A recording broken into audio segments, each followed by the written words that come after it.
Hidup untuk belajar. Belajar dalam didikan Tuhan. Hidup adalah anugerah Tuhan, maka selama hidup kita akan terus bersedia dalam didikannya. Apakah sudah belajar kemarin, tahun lalu, atau beberapa tahun lalu?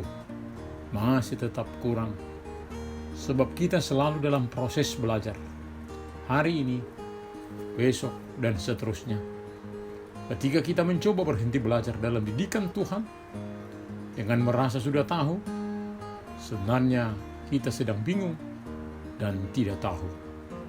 Selamat hari Minggu ke-16 setelah Trinitatis Bapa, Ibu, anak-anak kami. Biarlah kita tetap disegarkan oleh firman Tuhan pada hari Minggu ini. Immanuel. Mari kita berdoa. Damai sejahtera Allah yang melampaui segala akal akan memelihara hati dan pikiranmu dalam Kristus Yesus. Amin. Firman Tuhan di hari Minggu ini tertulis dalam Pengkhotbah 10 ayat 10 sampai 15. Jika besi menjadi tumpul dan tidak diasah, maka orang harus memperbesar tenaga. Tetapi yang terpenting untuk berhasil adalah hikmat. Jika ular memagut sebelum mantera diucapkan, maka tukang mantera tidak akan berhasil.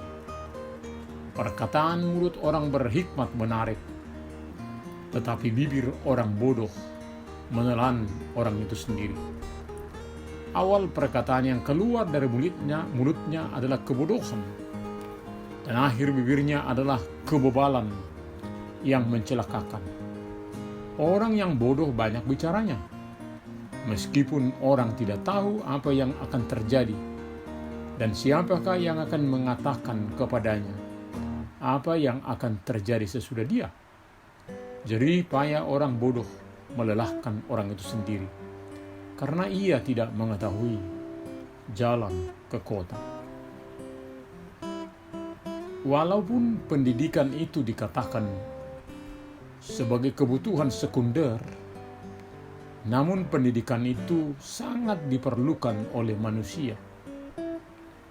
Memang, terkadang ada anak yang belum merdeka dalam sekolah akan berkata, kalau sudah sukses, ngapain lagi sekolah? Padahal pendidikan itu sangat dibutuhkan umat manusia sepanjang hidup. Untuk banyak tahu dalam ketidaktahuan, karir, karakter, kemajuan dunia, dan kesejahteraan sesama. Saat ini kita akan fokus dalam pemahaman hidup dalam didikan Tuhan. Di sini ada dipertentangkan antara orang berhikmat dengan orang bodoh. Seperti medical check-up untuk mengetahui kondisi kesehatan seseorang. Bila mana ada penyakit, maka sudah dapat diobati lebih dini. Lalu boleh dilanjutkan dengan pengobatan, termasuk berbagai pantangan yang harus dihindari. Orang berhikmat dalam keberhasilannya, juga orang bodoh di dalam kegagalannya.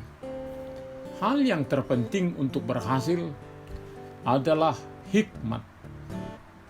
Maka dikatakan, perkataan orang berhikmat menarik, penuh dengan kebaikan atau kemurahan hati.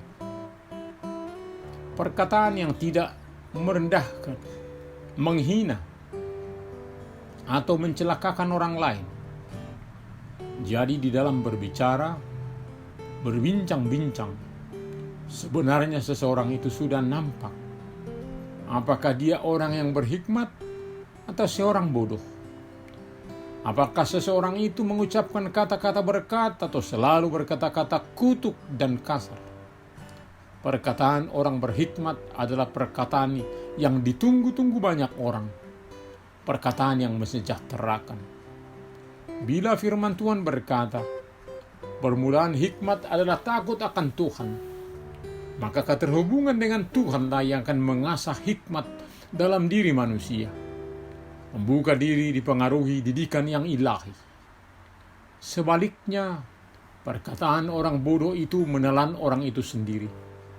Ketika kata-katanya penuh bisa dan menyakiti orang lain, pasti dia tidak disukai serta dihindari teman-temannya. Kebiasaan manusia terkadang oleh rutinitas banyak membuang tenaga dan waktu yang tidak sepatutnya demikian. Merasa puas sehingga tidak mengembangkan talenta yang ada. Besi tumpul tidak diasah. Dampaknya lebih banyak mengeluarkan tenaga yang sepatutnya dapat lebih gampang dikerjakan. Begitulah contohnya. Bila mana tukang daging tidak mengasah pisaunya, maka akan memperlambat kerjanya. Lalu pembeli juga akan merasa bosan. Akibatnya pasti akan menurunkan keuntungan bisnisnya. Jadi orang yang bodoh itu dalam aktivitasnya bisa saja kelihatan sangat sibuk dan sangat lelah, namun sebenarnya tidak bermanfaat. Sebab memang dia tidak mengetahui apa tujuan yang dia lakukan. Contoh orang bodoh yang kedua dikatakan seperti tukang mantra yang gagal. Sebab sebelum dia membacakan mantranya, ular sudah menggigitnya. Seseorang yang selalu terlambat bertindak, sehingga selalu tertinggal. Ini juga dapat digolongkan sebagai kemalasan. Seperti anak yang tidak mau belajar setiap harinya.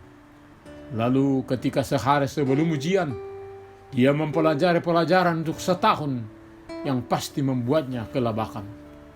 Contoh ini hendak menyatakan betapa pentingnya hikmat di dalam kehidupan manusia. Di dalam profesi apapun dia.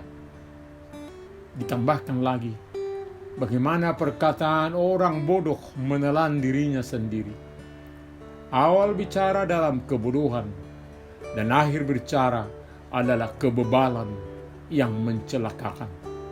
Betapa kita lelah berbicara dengan orang bebal yang tidak mau rendah hati untuk mendengar ketidakmengertiannya. Tetapi dengan kebodohannya, dia selalu menerangkan ketidakmengertiannya. Banyak bicara, tidak mau mendengar, atau istilah peribahasa Indonesia, tong kosong nyaring bunyinya.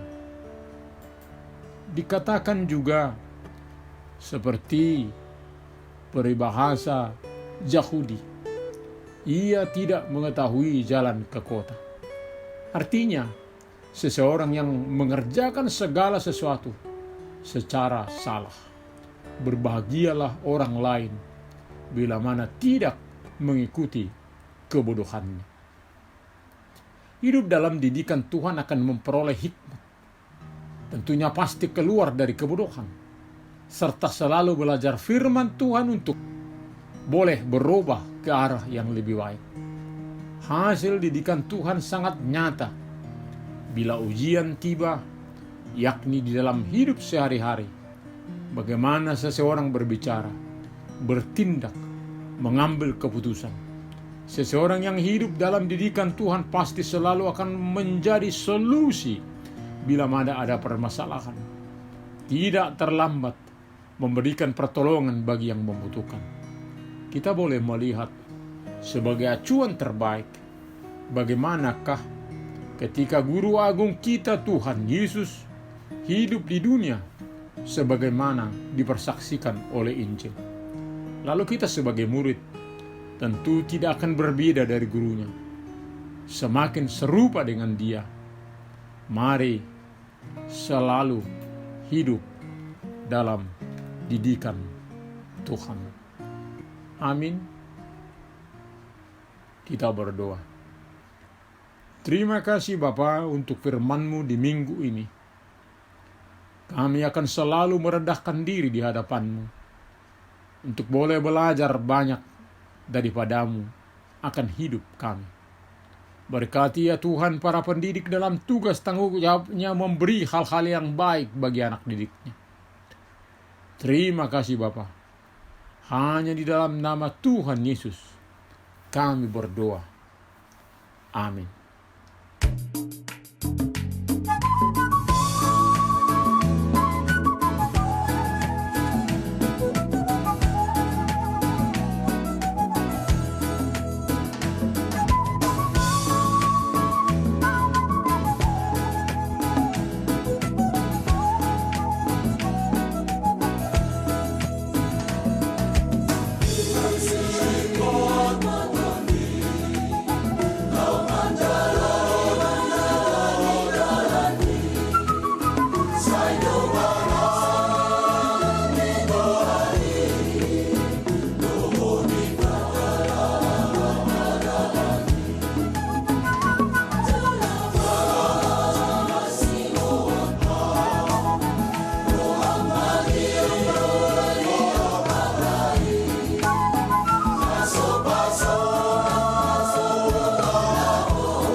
Terimalah berkat Tuhan.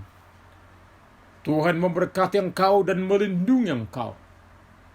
Tuhan menyinari wajahnya kepada engkau dan memberi engkau kasih karunia. Tuhan menghadapkan wajahnya kepadamu dan memberi engkau damai sejahtera. Amin.